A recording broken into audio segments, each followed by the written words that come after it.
വളരെ കുറഞ്ഞ കാലം കൊണ്ട് മലയാള സിനിമയിൽ തരംഗമായി മാറിയ താരങ്ങളാണ് നസ്ലിനും അമിതാഭ് ബൈജുവും.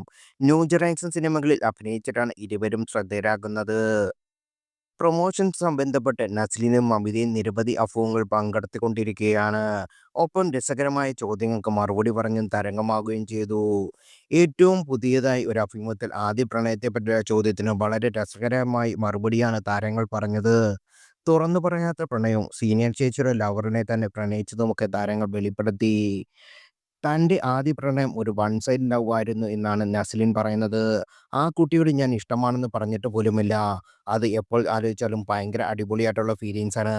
അന്ന് ഇഷ്ടം പറയണമെന്നായിരുന്നു, ഇന്നിപ്പോഴും തോന്നുന്നില്ല. ഫസ്റ്റ് ലവ് ആയതുകൊണ്ട് ആ സമയത്തൊക്കെ ഭയങ്കര രസമായിരുന്നു. അന്ന് അത് പറയാൻ ധൈര്യമുണ്ടായിരുന്നില്ല. പക്ഷേ എന്നും അത് തനിക്ക് സ്പെഷ്യലാണ്. നസ്ലിൻ പറയുന്നു. സമാനമായ രീതിയിൽ തനിക്കുണ്ടായ ആദ്യത്തെ പ്രണയത്തെക്കുറിച്ചും അതിൽ പറ്റിയ മണ്ടത്തരത്തെ പറ്റിയുമാണ് മമിത പങ്കുവച്ചത്. ഫസ്റ്റ് ലവ് എന്നൊരു തായ് ഫിലിമുണ്ട്. അതിൽ നായകനും നായികയും ഒക്കെ ഭയങ്കര രസമാണ്.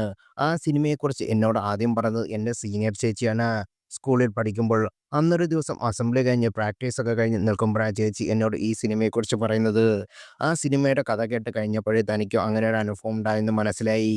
ആ സിനിമയിലെ പെൺകുട്ടിയെ നോക്കുന്നത് പോലാണ് ഞാനും എൻ്റെ ഒരു സീനിയർ ചേട്ടനെ നോക്കിക്കൊണ്ടിരുന്നത് എന്ന് എനിക്ക് മനസ്സിലായി. സത്യത്തിൽ അതൊരു അഡ്മിറേഷൻ പുറത്തുള്ള ക്രഷ് ആയിരുന്നു എനിക്ക്.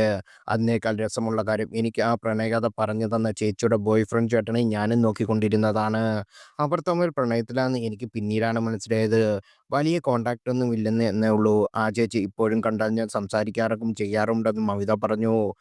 പിന്നെ ഞാൻ പ്ലസ് ടുവിന് പഠിക്കുമ്പോൾ 5ാം ക്ലാസ്സിൽ പഠിക്കുന്ന ഒരു പയ്യൻ ചേട്ടൻ ചേച്ചിയെ എനിക്കിഷ്ടമായിരുന്നു. കല്യാണം കഴിക്കാൻ ഇഷ്ടമാണെന്ന് എന്നൊക്കെ എന്നോട് വന്ന് പറഞ്ഞു. എനിക്ക് കുറച്ച് വയസ്സ് കുറവാണ്, എന്നാലും നോക്കിയാലോ എന്നൊക്കെ എന്നോട് ചോദിച്ചു. അവൻ ഇപ്പോഴും കാണുന്നുണ്ടെങ്കിൽ ഉറപ്പായും ചിരിക്കും.